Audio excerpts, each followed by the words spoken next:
Olá, eu sou o João Messia e hoje, aqui no canal Vida JM, nós vamos falar de história geral. Você já ouviu falar na frase "todos os caminhos levam a Roma"? Ou então, isso é uma obra romana? Melhor ainda, você sabe o que é república? Pois é, eu te convido a embarcar comigo e viajar através do tempo para nós conhecermos um pouquinho mais sobre a história de Roma. Essa incrível civilização, nós vamos saber mais sobre seus costumes, sua cultura e, é claro, suas incríveis obras. Então, se inscreve aqui no canal, clica e compartilha.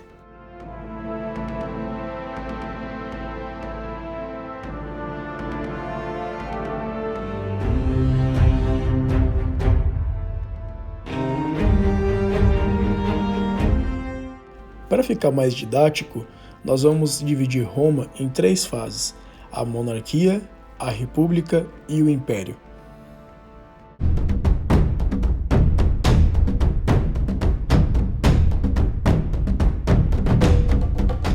A mitologia romana explica que Roma começou através dos irmãos Rômulo e Remo, que após terem sido abandonados pelos seus pais, eles foram encontrados por uma loba na beira de um rio, e essa loba teria cuidado deles, amamentado e criado até que eles se tornassem adultos. Isso está descrito na obra do poeta Virgílio. Essa obra se chama Eneida. E essa obra ela é fundamental para que nós possamos entender esse período monárquico de Roma. Rômulo teria matado Remo e assim então se tornado o primeiro rei de Roma. E essa história marca o início da sociedade.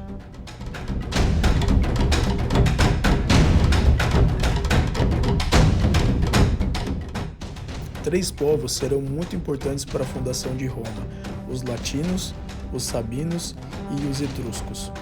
Eles eram povos diferentes, mas que em um todo constituíram essa incrível sociedade. Dentre eles, os etruscos deixaram várias marcas na civilização romana, várias influências e obras de arte.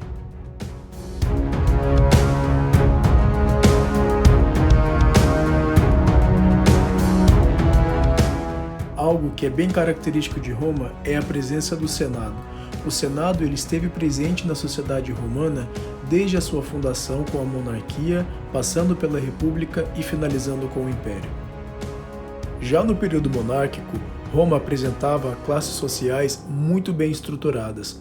Existiam os patrícios, que eram grandes proprietários de terras, existiam os plebeus, que eram pequenos proprietários de terras, os clientes, que eram homens livres, porém eles não tinham terras, e os escravos.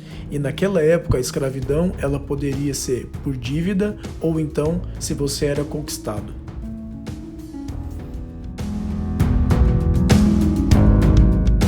A história monárquica de Roma conta com 7 reis. Os 4 primeiros reis eram de origem latinas e o seu primeiro rei foi Rômulo, por isso é muito importante a história de Rômulo e Remo, e a história começa a desandar quando um rei etrusco chega ao poder. Seus 3 últimos reis eram de origem etrusca.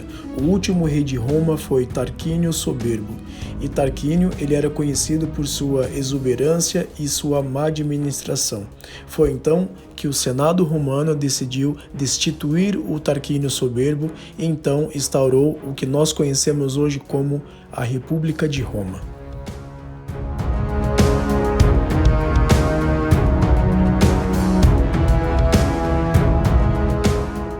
No período da República, a sociedade romana manteve o Senado, manteve as assembleias e criou o que nós chamamos de magistratura.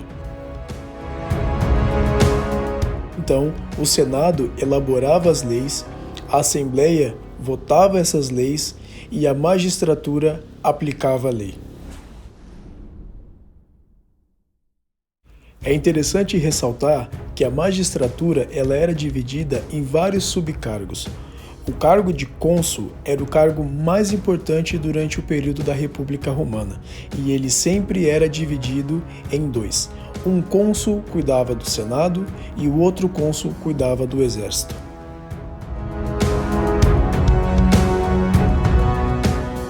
Outro membro muito importante da magistratura eram os pretores. O pretor, ele era responsável por aplicar a lei. Então, por exemplo, se o Senado mandava prender ou executar algum membro da sociedade, o pretor ele ficava responsável em aplicar, em prender. É como se fosse uma espécie de polícia. Se você visitar o Fórum Romano, ainda nos dias atuais é possível encontrar uma estrutura muito bem conservada de um local que um dia já serviu como cela. Então é para cá que os pretores traziam as pessoas que tinham sido condenadas.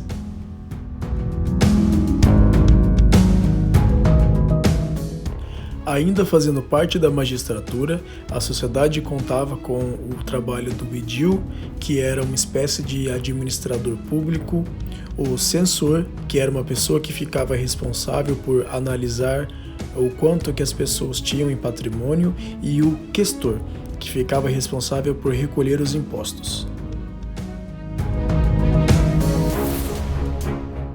O período da República foi um período muito importante para a história do povo de Roma.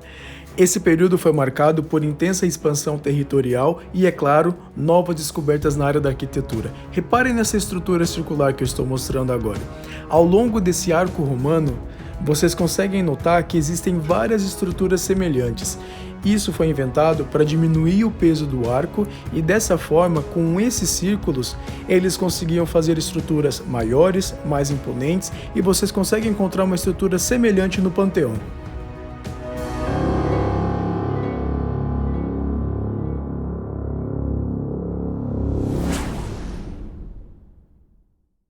Eu já havia mencionado para vocês que foi durante o período da República que Roma foi marcada por uma intensa expansão territorial. Porém, eu acho legal aprofundar nesse assunto porque essa expansão territorial ela aconteceu em, digamos que, duas fases. Primeiro, houve uma expansão territorial interna, aonde Roma passou de uma simples aldeia a um contingente populacional enorme que dominou toda a Península Itálica, ou que nós conhecemos como a Bota Italiana. E após isso, Roma queria dominar ainda mais a região do Mediterrâneo, porém eles tinham um empecilho: o povo de Cartago. Essa imagem ela é muito didática e exemplifica a expansão territorial que aconteceu em Roma. Notem em laranja que Roma passou de um simples vilarejo à senhora de toda a Península Itálica, ou essa região da Bota, como vocês podem ver. E o que está em verde é a região que pertencia ao povo de Cartago naquela época. Então Cartago dominava a região do mar Mediterrâneo e Roma, almejando isso, começou um intenso período de guerras. Cartago ou Cartago, primeiramente foi uma colônia fenícia e ela está situada ao leste do lago de Tunis.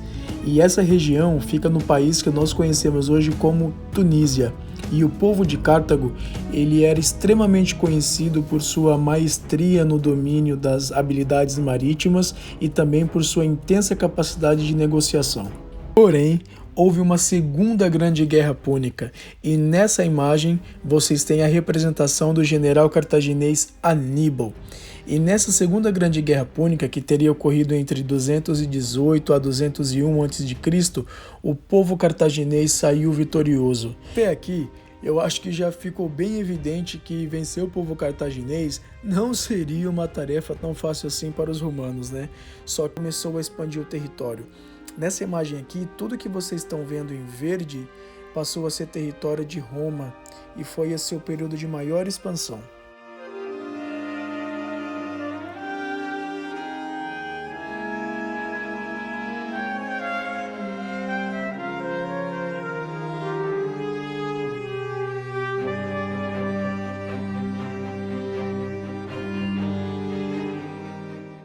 O período do Mare Nostrum ele foi marcado por uma intensa expansão territorial, e com essa expansão territorial vieram também novos escravos, nova mão de obra escrava e novas riquezas. Porém, é claro, vocês sabem que essas riquezas elas ficavam concentradas nas mãos dos patrícios, que eram os grandes proprietários de terra, os latifundiários da época.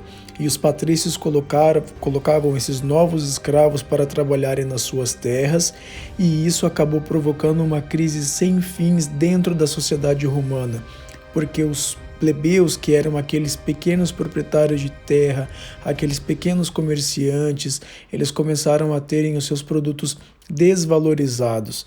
Então os plebeus, eles começaram a falir, porque o produto deles começou a ficar muito mais caro do que o produto dos patrícios. Os patrícios já não consumiam mais dos plebeus, porque eles não necessitavam, já que eles tinham uma mão de obra muito mais barata, que era mão de obra escrava, e isso gerou uma crise. Vários legisladores tentaram resolver essa crise, como por exemplo os irmãos Caio e Tibério Graco, porém eles foram assassinados e isso acabou gerando uma crise sem precedentes dentro da sociedade romana. E essa crise ela só foi resolvida depois do que veio a ser conhecido como o Triunvirato. E o primeiro Triunvirato ele é formado por Júlio César, Pompeu e Crasso.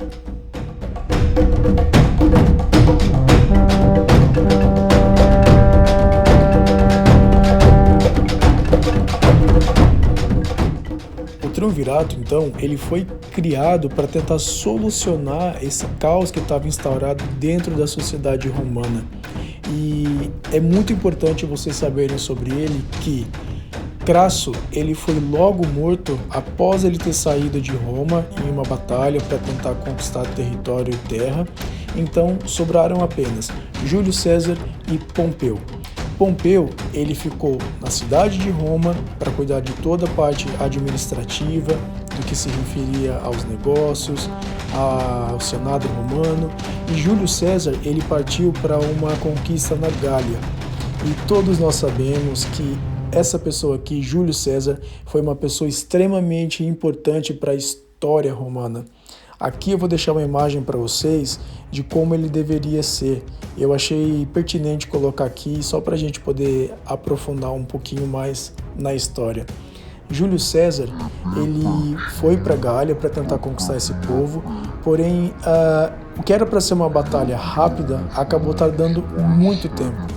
E Júlio César depois ele foi acusado de traição. Pompeu conseguiu convencer o Senado de que Júlio César estaria traindo Roma. Então, o Senado enviou uma carta para César retornar agora para o Senado. Só que César respondeu que ele não ia retornar, que ele só ia retornar depois que ele vencesse os gauleses. E claro, ele disse que quando retornasse a Roma, ele ia retornar com o seu exército.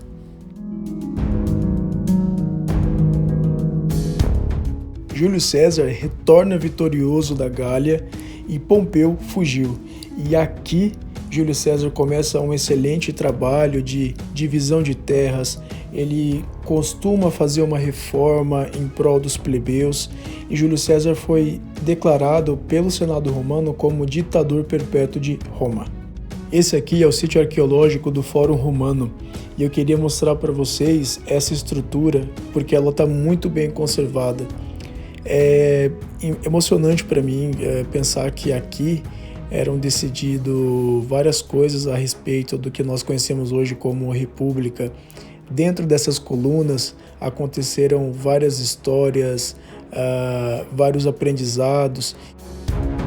Júlio César foi inegavelmente um dos maiores generais que Roma já viu. Ele tentou fazer várias mudanças em prol dos plebeus, porém ele foi assassinado. E isso deu início ao que nós chamamos de Segundo Triunvirato.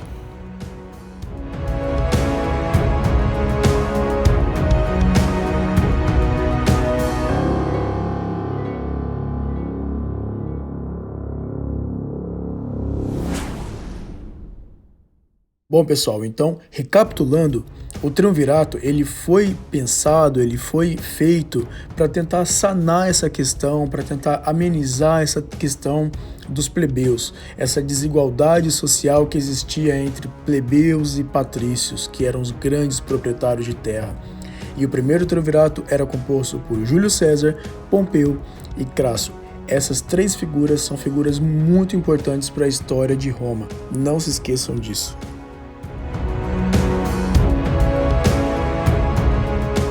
O primeiro Triunvirato ele terminou com a morte de Júlio César. Júlio César, como eu disse, ele tentou implantar algumas reformas sociais e o Senado de Roma não gostou nada disso. Então ele foi assassinado e assim terminou o primeiro triunvirato. Após isso, nós temos o segundo triunvirato. O segundo triunvirato, ele foi muito importante também para a história de Roma, porque ele marcou uma mudança muito significativa na forma de governar. Durante o segundo triunvirato, Roma ainda era uma república, e o segundo triunvirato ele foi composto por Otávio, Marco Antônio e Lépido. É importante saber aqui que o território de Roma ele foi dividido em 3 partes. Otávio ele ficou basicamente com a parte que correspondia à Europa. Marco Antônio ficou com a parte do território romano que correspondia à Ásia. E Lépido ficou com um território ali entre a região do Egito, Marrocos, que é a região do continente africano, um pequeno pedaço ali do continente africano. Logo em seguida, Marco Antônio já desceu da Ásia e foi em direção ao continente africano e deu um golpe em Lépido e ficou com o que nós conhecemos hoje como o Egito, e lá ele se apaixonou por Cleópatra.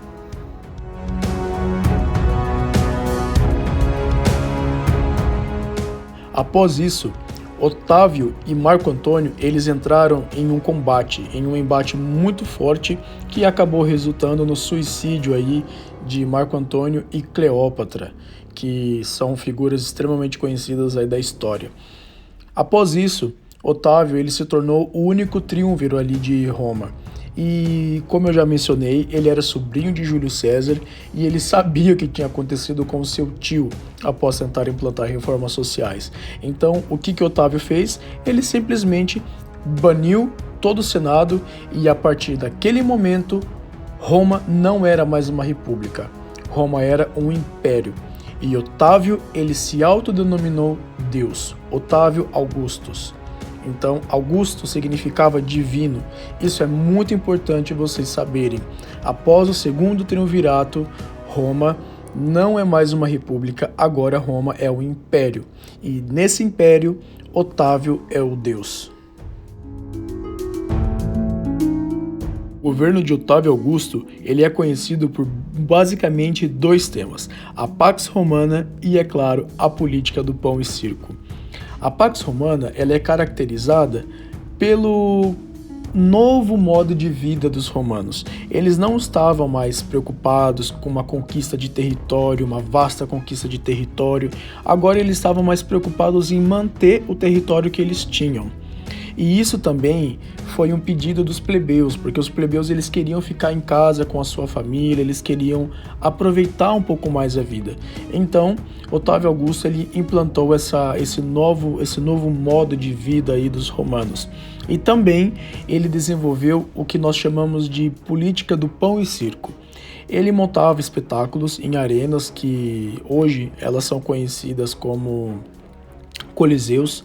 Eles montavam espetáculos nessas arenas e distribuíam alimentos para a população. E isso acabava apaziguando a situação ali que tinha de instabilidade social, e isso fez com que o império dele fosse um império duradouro e sem muitas turbulências nesse sentido.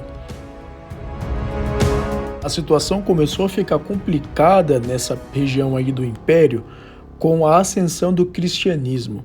Por quê? Como eu havia mencionado, os imperadores agora viram moda. Então todo mundo quer ser chamado de Deus.